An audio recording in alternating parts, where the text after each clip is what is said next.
पाकिस्तान में चाहे कैसी भी कयामत क्यों ना आ जाए, शहबाज सरकार मुनीर के इशारों पर नाचना बंद नहीं करेगी। अब सोचिए, पाकिस्तान के जज बगावत कर रहे हैं, फिर भी पाकिस्तान सरकार को कोई फर्क ही नहीं पड़ रहा। 14 नवंबर को सुप्रीम कोर्ट के 2 जजेस ने मोर्चा खोल दिया। मुनीर को सीटीएफ बनाए जाने के खिलाफ दोनों जस्टिस अतहर मिन्नल्लाह और साथ ही जस्टिस मंसूर शाह ने इस्तीफा दे दिया। अब लाहौर हाई कोर्ट के जज जस्टिस शम्स मिर्जा ने भी अपना इस्तीफा सौंप दिया है। ये सभी जज संविधान के 27वें संशोधन के खिलाफ बगावत कर रहे हैं। इनका कहना यह है कि ऐसा करके सरकार ने संविधान से खिलवाड़ किया।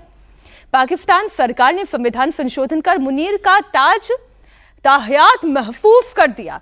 इसका मतलब यह है कि मुनीर ताउम्र वर्दी पहन कर रहेगा। क्यों पहन कर रहेगा? खैर, ये पाकिस्तानी जाने। उसे ना तो राष्ट्रपति हटा सकेंगे और ना ही प्रधानमंत्री। अगर उसे हटाना होगा तो महाभियोग ही एकमात्र रास्ता है। इतना ही नहीं, परमाणु बम का भी बटन मुनीर के हाथ में दे दिया। सरकार की ये कारस्तानी जजों को समझ नहीं आ रही है।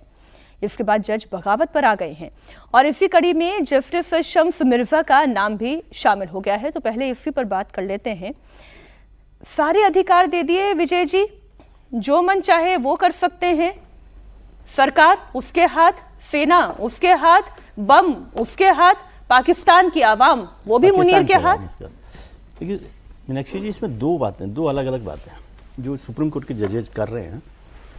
वो वहाँ पर जो पार्लियामेंट में, सेनेट में, नेशनल असेंबली में जो एक बदलाव किया गया है वो है जजेज के अपॉइंटमेंट, जजेज के ट्रांसफ़र, जजेज के प्रमोशन का अधिकार सरकार के पास आ गया, जो पहले कॉलेजियम के पास था, जैसे यहाँ है, जैसे भारत में है। तो वो उससे नाराज़गी है। पहली बात, वो एक बड़ा कारण है उनका कि वो उससे नाराज़ हो रहे हैं। दूसरा, जिस तरह से मुनीर को दिया गया, और हमने लिखा है, आपने भी कहा कि महाभियोग से हटा सकते हैं। महाभियोग कौन करेगा? ये सरकार में तो जो इनकी पार्टी है, राष्ट्रपति जी की क्या नाम है, जरदारी साहब की पार्टी है, उन्होंने सपोर्ट किया उनको। तो मतलब सब मिलकर उसको बना रहे हैं, तो कहाँ से महाभियोग होगा?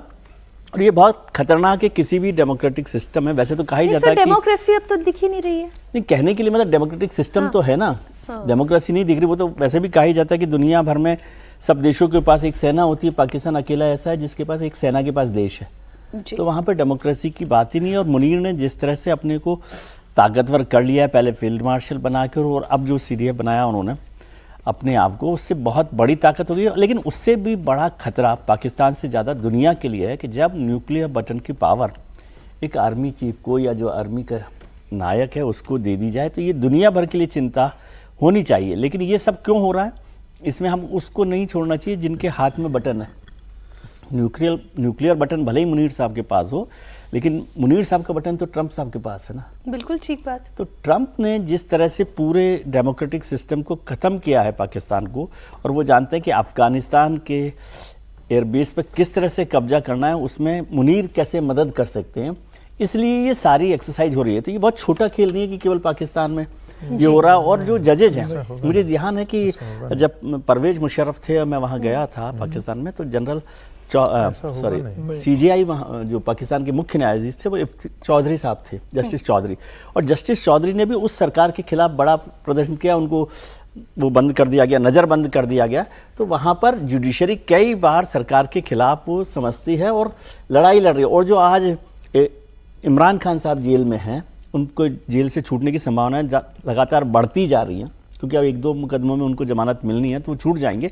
वो इस वजह से कि जुडिशरी की वजह से। और मुनीर को यही चिंता है कि इमरान खान यदि बाहर आ गए तो एक नई तरीके की मुश्किलें होंगी, इसलिए उन्होंने अपना बंदोबस्त तो पूरा कर लिया। किसी तरीके का कोई पावर टसल हो ही ना, इसलिए अपने लिए पूरा मैदान उन्होंने साफ कर दिया। अब पाकिस्तान की आवाम भले ही डेमोक्रेटिक माइंड की होगी, क्योंकि सरकार का अमूमन तौर पर काम करने का तरीका तो डेमोक्रेसी का ही होता है, लेकिन फौज की सोच और फौज का काम करने का तरीका बड़ा ऑटोक्रेटिक होता है। आप एक ऑटोक्रेट के हाथ में डेमोक्रेटिक पावर, ऑटोक्रेटिक पावर सब कुछ उसके हाथ में सुपुर्द कर दे रहे हैं। ये पाकिस्तान के लिए कितना खतरनाक है, ये सोचने वाली बात है। एक रिपोर्ट और है, इस रिपोर्ट में पाकिस्तान में जबरदस्त सियासी विस्फोट इस रिपोर्ट के आने के बाद हो गया। ब्रिटिश मैगजीन द इकोनॉमिस्ट की रिपोर्ट इमरान खान पर है। कहा गया है कि बुशरा बीबी के कहने पर इमरान हर फैसले लेते थे। जब वो प्रधानमंत्री थे तब बुशरा तंत्र मंत्र और रूहानी ताकतों का इस्तेमाल करके सरकारी फैसले लेने में उन्हें एक तरह से चलाती थी। उनके माइंड को उन्होंने हाईजैक कर लिया था। जनरल बाजवा और जनरल फैज का भी जिक्र इस रिपोर्ट में है। कहा गया है कि दोनों ने मिलकर बुशरा बीबी को प्लांट किया था ताकि इमरान सरकार उल्टे फुल्टे फैसले ले सके। बुशरा बीबी तंत्र मंत्र का सहारा लेकर इमरान को गुमराह करती थी। रिपोर्ट पर यकीन करें तो इमरान को भी इसमें ऐतराज नहीं था। और जैसी ही रिपोर्ट सामने आई, पाकिस्तान का सियासी पारा 7वें आसमान पर पहुंच गया। सरकार इमरान के खिलाफ शिकंजा और कसने की तैयारी में है। इमरान अगस्त 2023 से जेल में बंद हैं, उनके निकलने के रास्ते बंद हैं। अब एक और मामला सामने आ गया। जाहिर है पाकिस्तान की सियासी नूरा कुश्ती में अभी और बहुत कुछ देखने को मिलेगा।